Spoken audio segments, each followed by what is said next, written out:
6 de la partie 3 si je dis pas de bêtises. Ouais, je crois que c'est ça. Donc c'est parti. Toute la famille aurait aimé recevoir une lettre de Monsieur Bennet le lendemain matin, mais la poste n'apporta pas le moindre mot de lui. On savait qu'il était, en temps normal, un correspondant fort négligent, toujours en retard, mais en de telles circonstances on avait espéré qu'il ferait un effort. Il fallait en conclure qu'il n'avait pas de bonnes nouvelles à donner, mais même de cela ils eussent aimé être sûrs avant de se mettre en route. Monsieur Gardiner avait voulu attendre l'arrivée du courrier. Lorsqu'il fut parti, les sœurs Bennet furent au moins certaines de recevoir des informations régulières sur ce qui se passait, et leur oncle, en partant, promit de convaincre Monsieur Bennet de rentrer à Longbourn dès que possible afin de réconforter sa sœur. Il estimait que c'était là le seul moyen pour qu'il ne fût pas tué en duel. Mrs. Gardiner devait passer quelques jours de plus avec les enfants dans le Hertfordshire car elle pensait que sa présence pourrait être utile à sa nièce. Elle les relaya au chevet de Mrs. Bennet et leur apporta beaucoup de réconfort pendant leur moment de liberté. Leur autre tante leur rendait aussi régulièrement visite, toujours disait-elle, dans l'intention de les égayer et de leur donner du courage, mais comme elle ne venait jamais sans apporter un nouvel exemple des folles dépenses ou des serments de Wickham, il était rare qu'elle partît sans les laisser, plus abattue qu'elle ne les avait trouvés. Tout Merrington semblait s'efforcer de noircir l'homme qui, à peine 3 mois plus tôt, était pratiquement un ange de lumière. On disait qu'il devait de l'argent dans presque toutes les boutiques de la ville, et ses intrigues, plus élégamment dénommées séductions, étaient connues de toutes les familles de commerçants. Tous disaient que c'était le pire jeune homme qui fût, et qu'ils s'étaient toujours méfiés de sa mine avantageuse. Bien qu'elle n'accordât pas à Chrétien la moitié de ce qui se disait, Elisabeth ne se faisait plus guère d'illusions sur le fait que sa sœur fût perdue. Même Jane, qui y croyait un peu moins, abandonna presque tout espoir, surtout lorsqu'elle s'avisa que, s'ils s'étaient rendus en Écosse, idée qu'elle n'avait jamais abandonnée jusqu'alors, il serait probablement reçu des nouvelles d'eux à présent. Monsieur Gardiner quitta Longbourn le dimanche. Le mardi, sa femme reçut de lui dire une lettre où il disait qu'à son arrivée, il avait immédiatement trouvé son beau-frère et l'avait persuadé de venir à Christchurch Street, que M. Bennet était déjà allé à Epsom et à Clapham sans avoir pu y mener son enquête dans tous les principaux hôtels de la ville car il pensait que lorsqu'ils étaient arrivés à Londres, ils étaient peut-être descendus dans l'un d'eux avant de se trouver un logement. Monsieur Gardiner lui-même ne s'attendait pas à ce que cette initiative donnait réellement de résultats, mais comme son beau-frère y tenait, il avait l'intention de l'aider. Il ajoutait que M. Bennet semblait pour le moment fort peu enclin à quitter Londres et promettait d'écrire à nouveau très vite. Il y avait également un post-scriptum. J'ai écrit au colonel Forster pour lui dire que j'aurais aimé, si possible, qu'il cherchât à s'informer auprès de quelques-uns des amis proches que le jeune homme avait dans le régiment pour savoir si Wickham avait des parents ou des connaissances susceptibles de dire dans quel quartier il se cachait à présent. S'il y avait quelqu'un qui s'en remette pour avoir des informations à ce sujet, cela pourrait se révéler déterminant. Pour l'instant, nous n'avons rien qui puisse nous quitter. Le colonel Forster fera, j'en suis sûr, tout ce qui est en son pouvoir pour nous donner satisfaction sur ce point. Mais à y réfléchir, Lizzie pourrait peut-être mieux que personne nous dire s'il a encore des parents en vie. Elisabeth comprenait très bien pourquoi on s'en remettait à elle, mais malgré le pouvoir dont on l'a crédité, elle était incapable de fournir la moindre information qui pût les aider. Elle n'avait jamais entendu parler de sa famille à l'exception de son père et de sa mère. Tous deux décédés depuis de nombreuses années, il était toutefois possible que quelques-uns de ses compagnons du comté fussent en mesure de donner de plus amples informations et bien qu'elle ne fût pas très optimiste, il y avait tout de même un peu d'espoir de ce côté-là. Chaque journée à Longbourn était désormais une journée d'inquiétude, mais c'était au moment où l'on attendait le courrier que l'angoisse était la plus vive. C'est à ce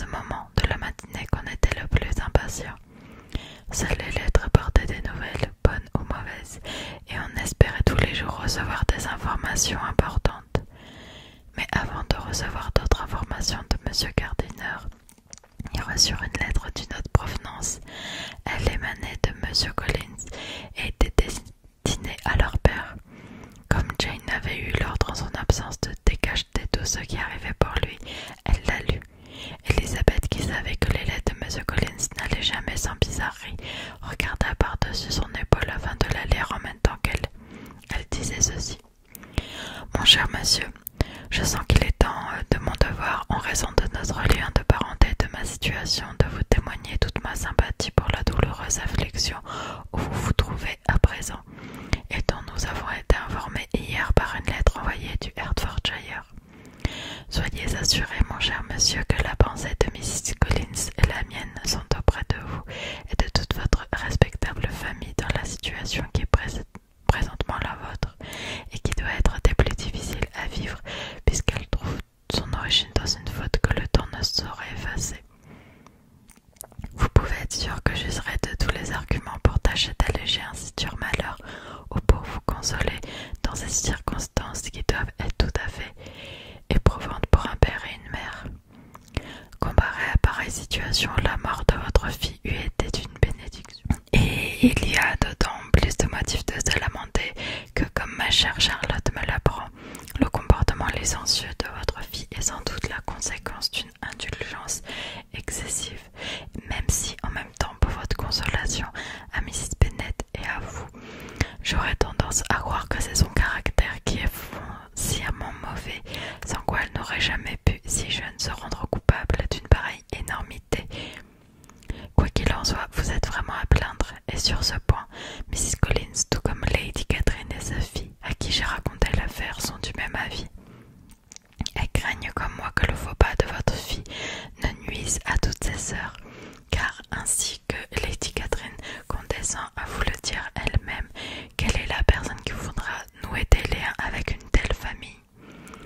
Cette considération me conduit de surcroît à songer avec une satisfaction accrue à certains événements du mois de novembre dernier qui, s'il avait pris une autre tournure, auraient fait que votre tristesse et votre disgrâce eussent été aujourd'hui les miennes. C'est pourquoi je me permets donc, mon cher monsieur, de vous conseiller de vous consoler autant que possible et de chasser à jamais de votre affection votre fille indigne et de la laisser récolter le fruit de sa détestable inconduite. Je suis, cher monsieur, etc.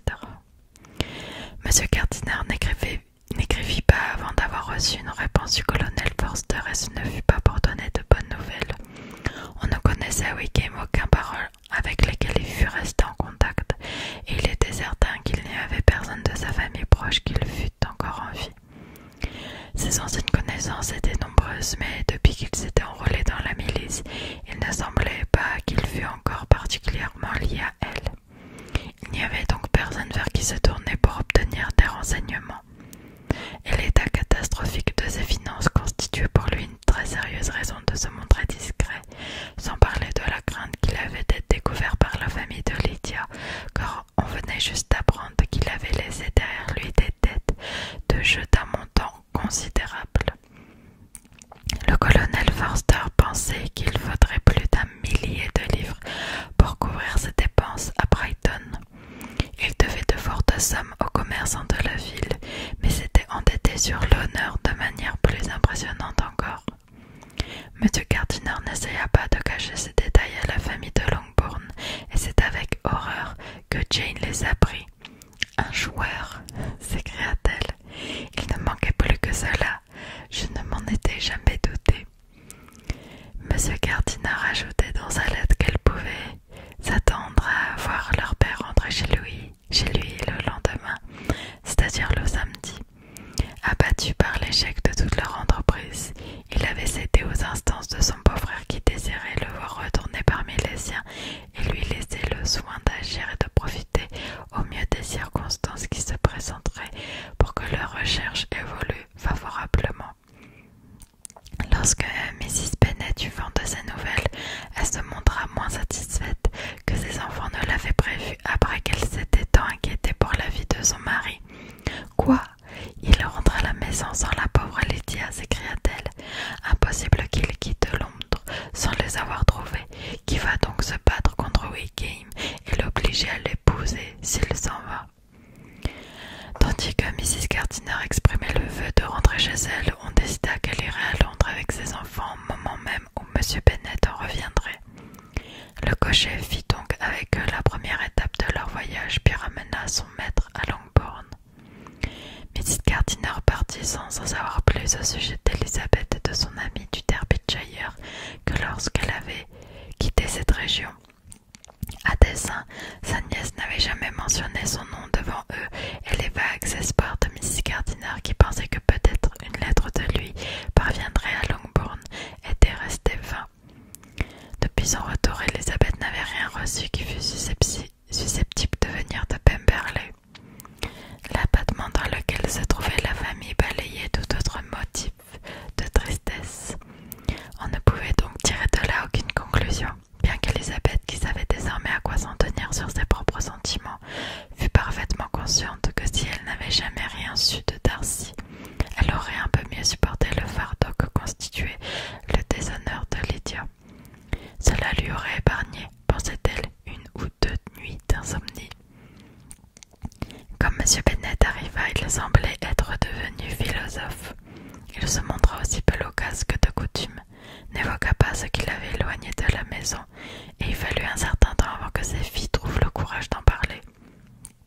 Ce n'est que l'après-midi, lorsqu'il les rejoignit pour le thé, qu'Elisabeth se hasarda à aborder le sujet, puis une fois qu'elle eut brièvement exprimé ses regrets pour ce qu'il avait dû endurer, il répliqua: « Ne parle pas de cela. Qui d'autre que moi-même devrait souffrir? Je suis responsable et je dois en subir les conséquences. » « Vous ne devez pas être trop sévère pour vous-même, répondit Elisabeth.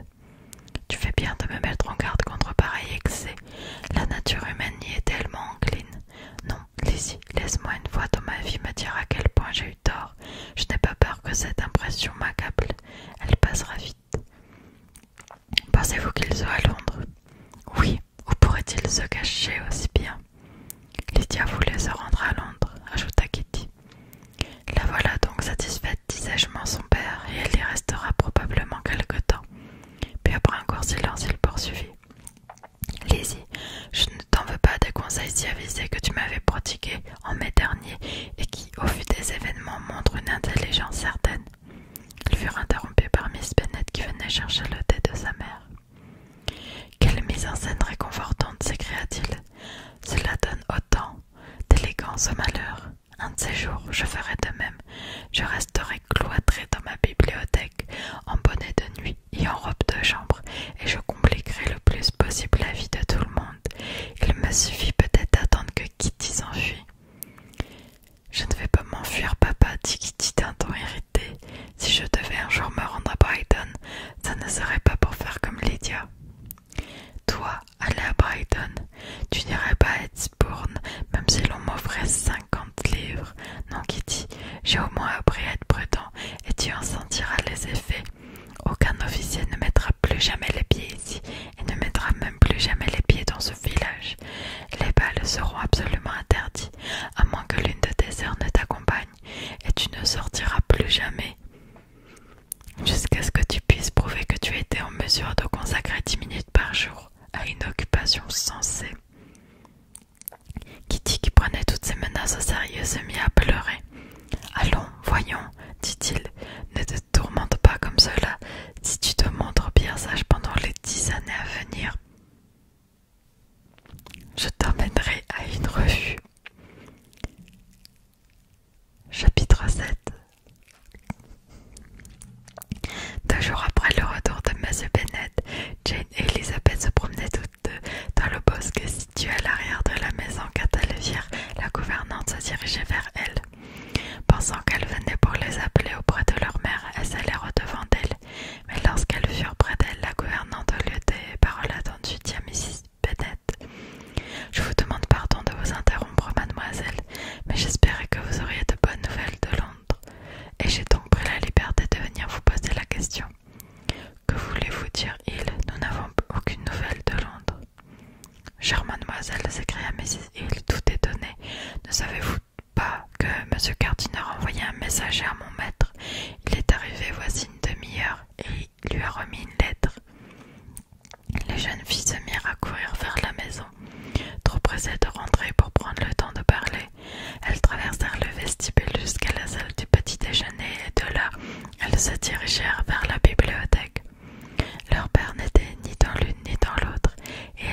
sur le point de monter le chercher à l'étage chez leur mère, quand elles croisèrent le majordome qui leur dit « Si vous cherchez mon maître, mademoiselle, il est parti vers le petit bois. » Elles repassèrent donc aussitôt par le vestibule et traversèrent la pelouse en courant pour trouver leur père.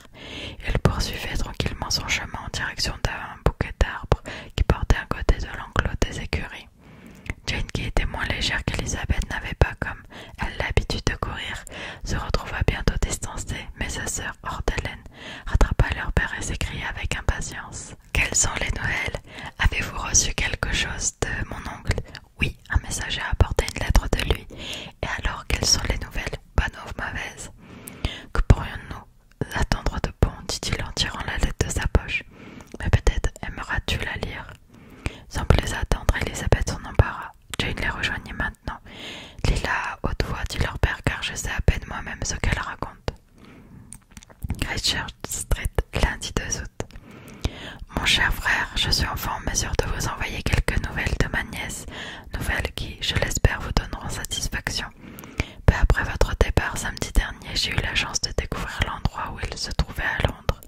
Les détails, je les réserve pour notre prochaine rencontre. Qu'il vous suffise de savoir pour l'instant que je les ai retrouvés, je les ai vus tous les deux. Alors, c'est ce que j'avais toujours espéré, s'écria Jane, ils sont mariés. Elisabeth reprit. Je les ai vus tous les deux. Ils ne sont pas mariés, et je ne crois pas qu'ils aient la moindre intention de l'être. Mais si vous voulez bien respecter les engagements que j'ai pris en votre nom, j'espère qu'ils le seront d'ici peu. Tout ce qui vous est demandé, c'est d'assurer par écrit que votre fille aura sa part des 5000 livres auxquels vos enfants auront droit après votre décès, et celui de ma sœur, et de vous engager en outre à lui verser, tant que vous vivrez, 100 livres par an. Ce sont des conditions que, tout bien considéré, je n'ai pas hésité à accepter en votre nom. Je m'y suis ainsi autorisée. Je vais envoyer tout ceci par courrier afin de recevoir votre réponse au plus tôt. Vous déduirez facilement de ces précisions que la situation financière de M. Wickham n'est pas aussi désespérée qu'on le pense généralement. Les gens se sont trompés à ce sujet. Je suis heureux de dire que même lorsqu'il sera acquitté de toute cette dette, il restera un peu d'argent dont ma nièce pourra bénéficier et qui s'ajoutera à sa propre fortune. Si, comme je le pense, vous m'accordez tout pouvoir d'agir en votre nom dans cette affaire, je donnerai immédiatement des instructions à Arkerston pour qu'il prépare un contrat en bonne et due forme. Inutile de revenir à Londres. Restez donc tranquillement à Longbourn et comptez sur ma diligence et sur mon attention. Envoyez votre réponse dès que possible et prenez soin de tout écrire noir sur blanc. Nous avons pensé qu'il serait préférable que ma nièce habite chez nous jusqu'à son mariage. J'espère que vous nous approuverez.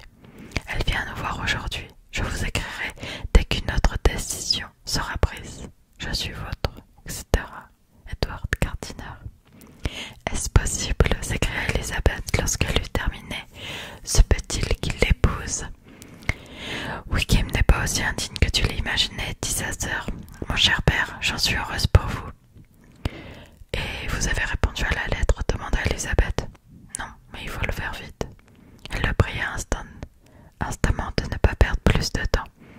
Oh, mon cher père, s'écria-t-elle, rendrez et écrivez immédiatement cette lettre.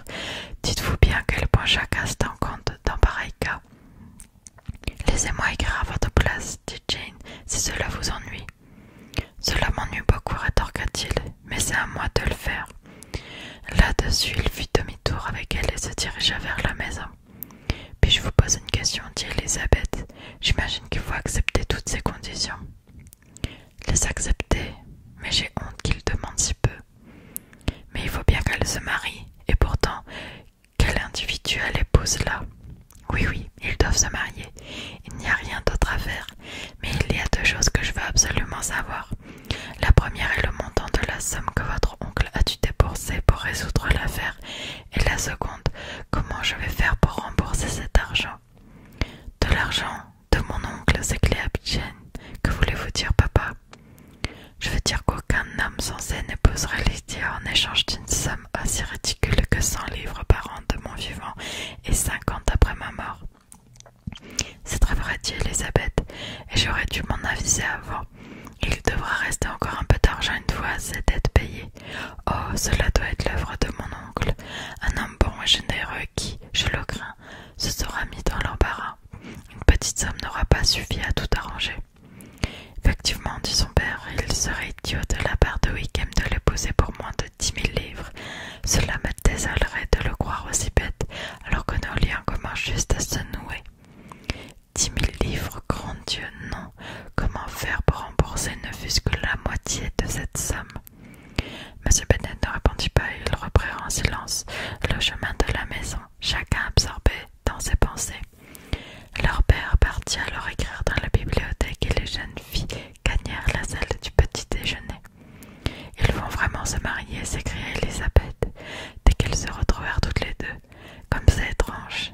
et dire que nous devrions nous en féliciter, nous réjouir qu'ils se marient, malgré leur faible chance d'être heureux, malgré le caractère dépravé de Wickham. Ah, cette Lydia! Je me console, répliqua Jane en pensant qu'il n'épouserait certainement pas Lydia s'il n'éprouvait pas une réelle affection pour elle, même si notre généreux oncle l'a aidé à s'acquitter de ses dettes. Je n'arrive pas à croire qu'il ait pu avancer 10 000 livres, ni quoi que ce soit d'approchant.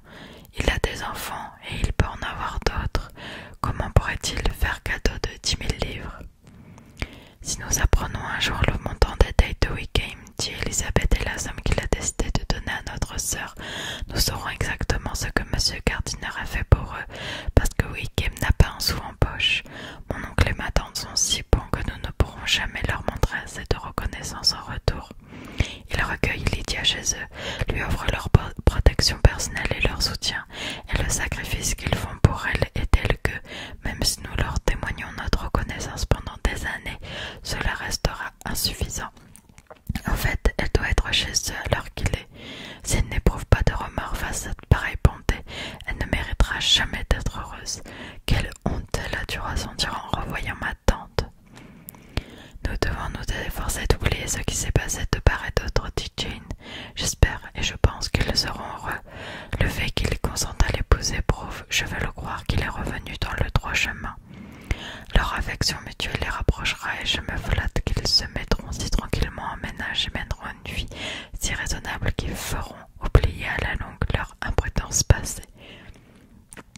Leur conduite a été telle, répliqua Elisabeth, que ni toi, ni moi, ni personne ne pourra jamais l'oublier, et il est inutile d'en parler.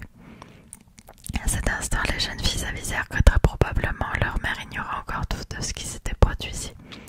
Elles se rendirent donc dans la bibliothèque pour demander à leur père s'il souhaitait qu'on la tienne au courant.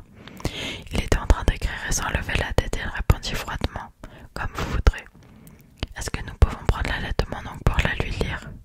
Prenez ce que vous voulez et partez. » Elisabeth prit la lettre posée sur son secrétaire et elles montèrent ensemble à l'étage. Marie et Kitty étaient toutes deux avec Mrs. Bennet. L'information vaudrait donc pour tout le monde. Après les avoir plus ou moins préparés à accueillir une bonne nouvelle, on lut la lettre à haute voix. Mrs. Bennet put difficilement se contenir. Dès que Jane eut lu le passage où M. Gardiner exprimait l'espoir du mariage rapide de Lydia, elle laissa éclater sa joie, et chaque nouvelle phrase ajouta à ses transports. Le ravissement la mettait à présent dans un état d'agitation aussi grand que l'état d'anxiété où l'avait apparemment plongé la crainte et la contrariété. Il lui suffisait de savoir que sa fille allait se marier. Nulle inquiétude pour son futur bonheur ne venait la troubler, et ni le souvenir de son inconduite ne tempérait sa joie. « Ma chère Lydia chérie, s'écria-t-elle, c'est merveilleux, vraiment, elle va se marier, je vais la revoir. Elle va se marier à 16 ans, mon adorable frère. Je savais qu'il en serait ainsi, je savais qu'il arrangerait tout. Comme j'ai hâte de la voir et de voir aussi ce cher Wickham. Mais le trousseau du mariage, je vais tout de suite écrire à ma sœur Gardiner pour lui en dire un mot. Lizzie, ma chérie, cours voir ton père et demande-lui combien il lui donnera.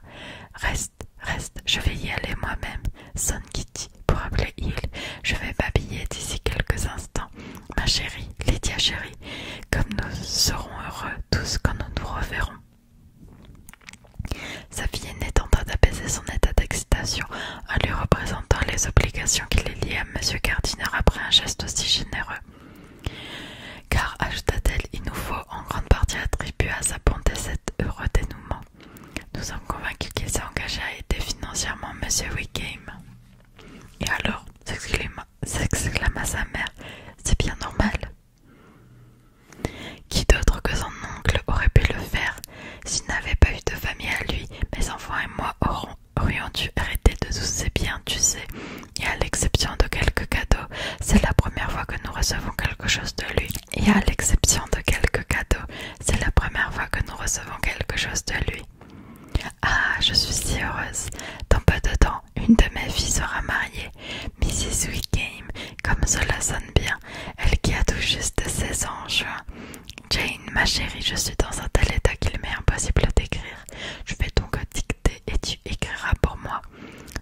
sa mère était trop heureuse pour se montrer aussi têtue qu'à son habitude.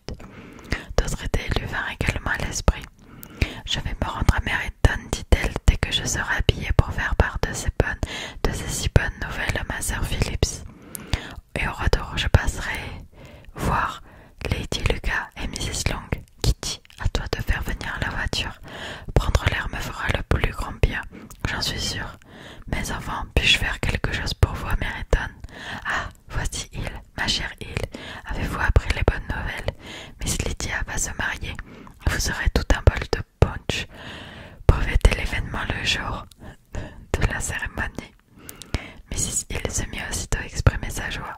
Comme les autres, Elisabeth reçut ses félicitations, puis lasse de toute cette folie, elle se réfugia dans sa chambre afin de réfléchir tranquillement.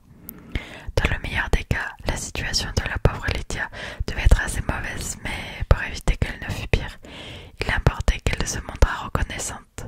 C'est ainsi qu'elle voyait les choses, et même si l'avenir de sa sœur ne laissait présager ni bonheur raisonnable, ni prospérité mondaine, il se présentait de façon plus favorable que ce qu'il craignait à peine 2 heures